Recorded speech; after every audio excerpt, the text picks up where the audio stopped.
Now this night 2 of the draft was pretty awesome.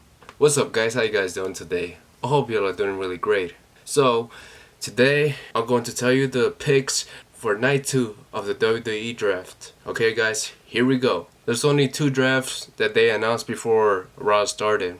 The first one was for Shorty G, and he is staying on SmackDown. Well. He is staying on SmackDown. Good luck to him. I really wish they changed his name back to Chad Gable. Come on, Shorty G. Why is his name that? Come on, just change it back to Chad Gable, please. And the other person that they announced before Raw started was Grandmaster League and Lindsay Dorado. They were part of the Lucha House Party, but now they are going to Raw. They used to be on SmackDown. So I think this is good because they really need new people to go against each other. I think they're actually going to push Kalisto by himself. He's going for a singles push.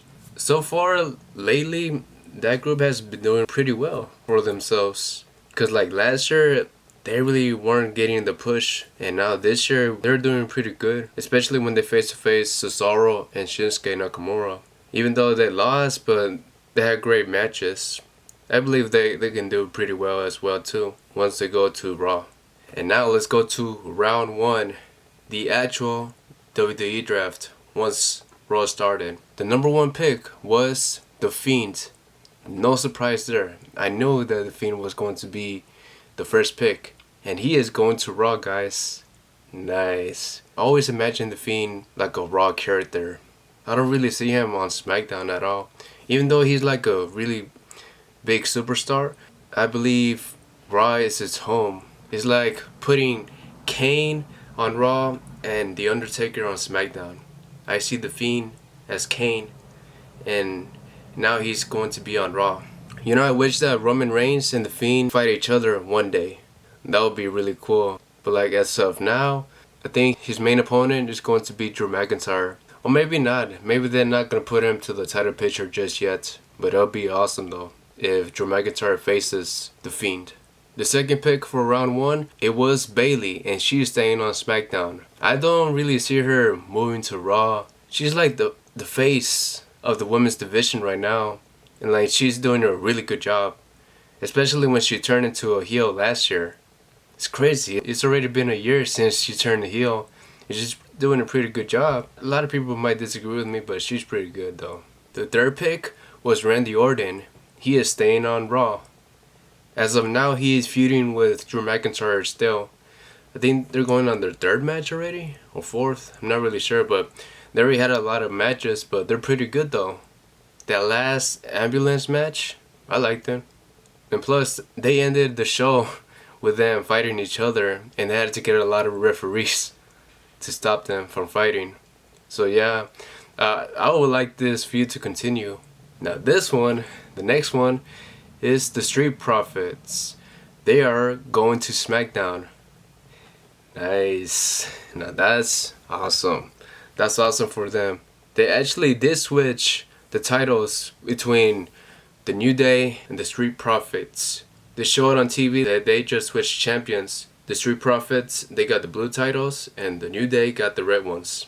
People were speculating that they were going to unify the titles, but nah, they actually wanted to keep the titles, 1 pair on each brand. Like I said on my last video, they separated the tag teams. The Usos and Heavy Machinery, they were like the top 2 tag teams on SmackDown, and like they separated them, and like they don't really have that many tag teams left. They should have just unified the titles. We don't know how SmackDown is going to do for this upcoming Friday.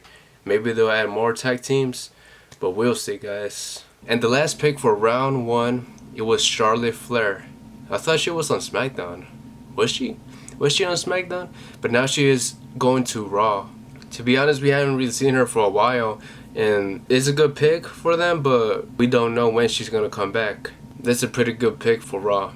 SmackDown should have chosen her. Round number 2. The first pick, it was Kevin Owens, and he is going to SmackDown. Lately, he hasn't been doing pretty well on Raw.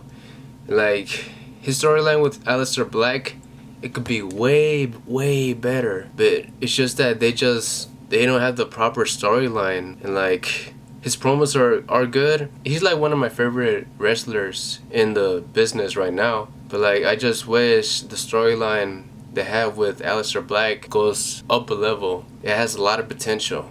The second pick for round 2, it was Braun Strowman, and he is going to Raw. I always really seen him as a Raw character. I never really seen him as a SmackDown person.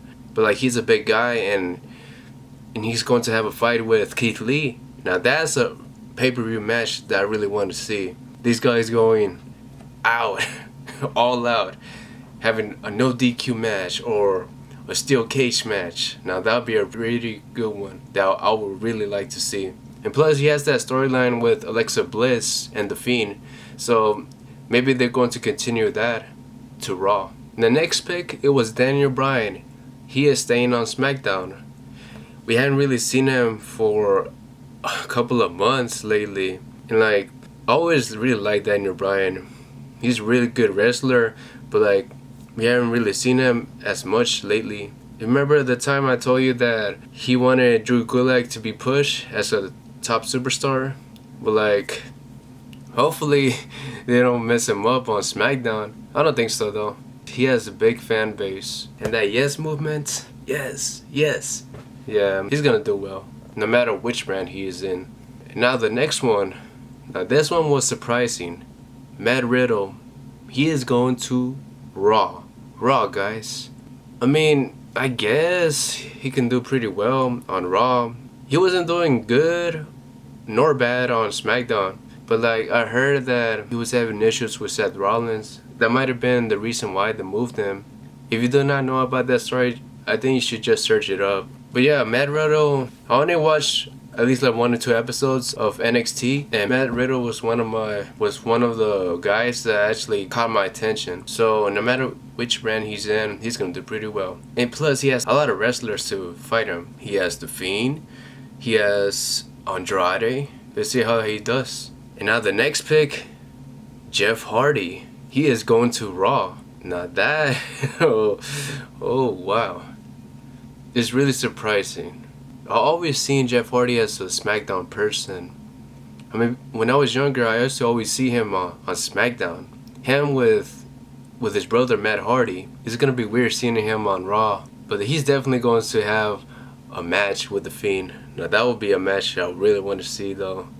They're both on the same brand. I mean, they've been on the same brand since SmackDown, but now with the draft and all, that can actually push him to become an even better superstar than he already is. Okay, and now for round number 3. The first pick, it was Alexa Bliss. She's going to have that storyline with The Fiend. And on that episode, her and The Fiend shared the same signature move, the Sister Abigail. They did it on Andrade and Selena Vega. Now that was a really cool scene, guys. This is really awesome. I really enjoyed the storyline. And now that it's on Raw, it's the perfect place for them. Okay, now the next pick, it is Retribution, and they're staying on Raw. Didn't really see them moving to SmackDown, so this one is a really no-brainer. They don't really like Raw. I think this is the best one. This is the best brand for them. And now this one was surprising. Lars Sullivan. I don't know why they chose him, since he hasn't been there for a while, and like he just came out of nowhere and he got drafted to SmackDown. Hope for the best for him, I guess. Let's see how he does. The next one, it was Keith Lee. He is staying on Raw. This guy has a lot of potential, and I believe he has a lot of good opponents that he can face on Raw. And the next one, it was King Corbin. He is staying on the SmackDown brand. I really see him as a Raw person, not a SmackDown guy.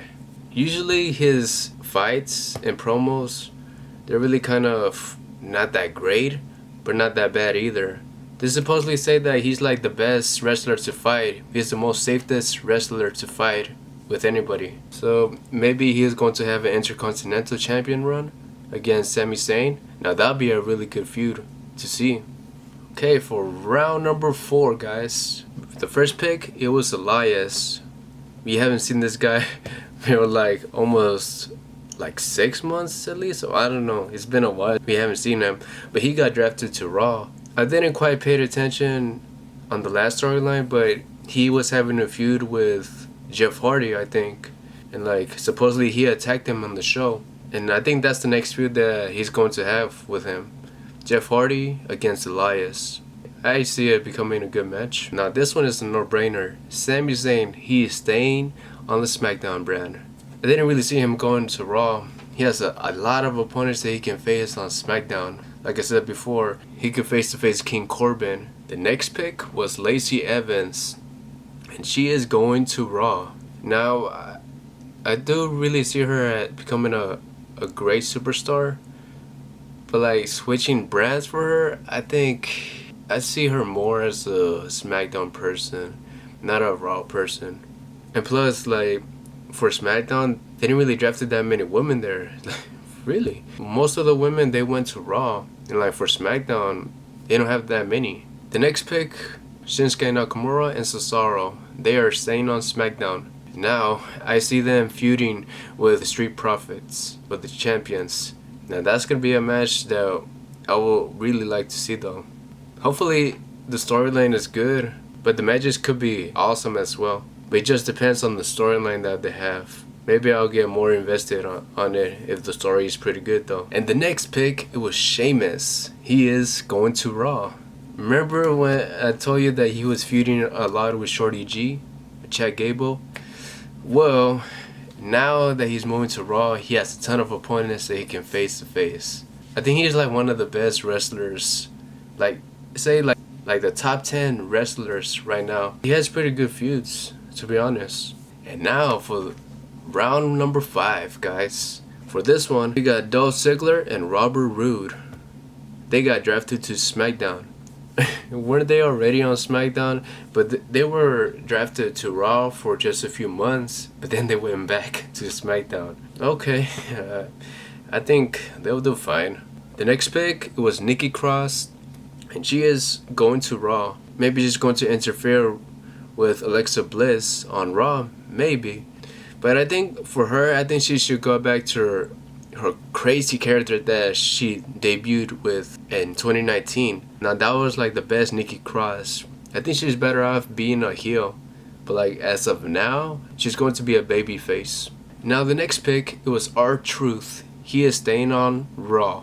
I mean, as for him as the 24/7 champion, he's doing pretty well for himself. And like, I don't think it would really make a big difference if he actually moved to SmackDown. For him, I see him doing good as the 24/7 champion in Raw still. Apollo Crews, he is moving to SmackDown. Why? Why is he moving to SmackDown? He was doing pretty well on Raw. Why are they moving him to the SmackDown brand? I mean, he had the US champion. He was the USA champion for a few months. And now they just moving him to SmackDown? What are they gonna do with him now? I feel like they kind of messed up there. They should have I think Raw should have drafted him, not SmackDown. Let's just hope they don't ruin him on SmackDown. Now this one was just kind of random. Double Kato, he was like the main guy in the Raw Underground. It wasn't really a no-brainer to keep this guy on Raw. He should not have been part of the WWE Draft at all, really. I think this one was just a waste. Or maybe they're gonna actually use him now for wrestling matches instead of just being in Raw Underground. And now for round number 6, guys. Round number 6. The first pick, it was Aleister Black. He is moving to the SmackDown brand. You know, before I used to always think that Drew McIntyre and Aleister Black was going to be like the top 2 baby faces for this generation. For like example, The Rock and Stone Cold, they were the main characters of the Attitude Era. And I believe Drew McIntyre is one of them for this generation, but not Aleister Black anymore. I used to, but not anymore. I mean, he could have good feuds. It's just like depending on how they book him. Let's just hope that he gets good matches with people and good storylines as well on the SmackDown brand. Now, Peyton Royce, she is going to Raw. She's going to have a singles career, and I believe she's going to do well. I haven't really seen her fight, so I can't just make a good opinion on her. I had to see a little bit more of her wrestling style and her promos. Titus O'Neil, he was the next one on the list. He is going to Raw. Why is he on the draft?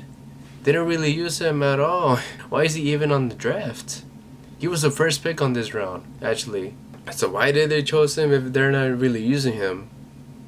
Makes no sense. That's all I can say about this one. And now, Carmella, she is staying on the SmackDown brand. We have seen some teaser trailers of her coming to WWE, but now we really know that she's staying on the SmackDown brand. Hopefully the new gimmick she has is going to work for her. So hope for the best for her. And the last pick, it was Akira Tozawa. We need somebody to go after the 24/7 title, and Tozawa has always been the guy to go against R-Truth. Let the battle continue. Okay guys, well this one was the last one. This was the last round. Round number 7 was announced on Raw Talk. It wasn't announced during the show. So like for this one, the first pick, it was the Riot Squad. Liv Morgan and Ruby Riott. They are going to SmackDown. Liv Morgan is one of my favorite female wrestlers. She has a lot of potential. I wish she had a single run for at least like a few months. But like they put her back with Ruby Riott as the Riot Squad. As of now, she's doing pretty well for herself. Also Ruby Riott. Let's just hope that one day they will win the titles. And now for the next pick, it was Lana. And she is staying on Raw. I don't really see her moving to SmackDown. And she actually won the Battle Royal last night. And she's going to face Asuka. Good for her, man. Now this one was Riddick Moss. And he is going to Raw. Good for him. Hopefully they use him more. Now the next pick, it was Natalya. And she is going to SmackDown. As for her going to SmackDown, I believe she'll be a good addition for the SmackDown brand. And as for the last one, this guy, I really don't know who he is. I never really seen him. He might have come out on 205 Live or on NXT, but I haven't really seen him before. His name is Arturo Ruas, and he is going to the Raw brand. I can't say anything about this guy. Hopefully he does well. I don't know. Don't really know him. Okay, now for what I think about this draft, I think this one was way better than the first night. I really liked this whole draft thing. It was really awesome. Supposedly Raw got the most wrestlers on their brand and SmackDown didn't. But like it really just depends if the matches and the storylines are pretty good. As for me, I gotta say that SmackDown, they got the better people though. Alrighty guys, that is it for this video. And if you like this video, click the subscribe button and give this video a big thumbs up, or give it a thumbs down if you disliked it. Remember to follow me on my social medias and also subscribe to this channel for more videos. As always guys, live to the fullest.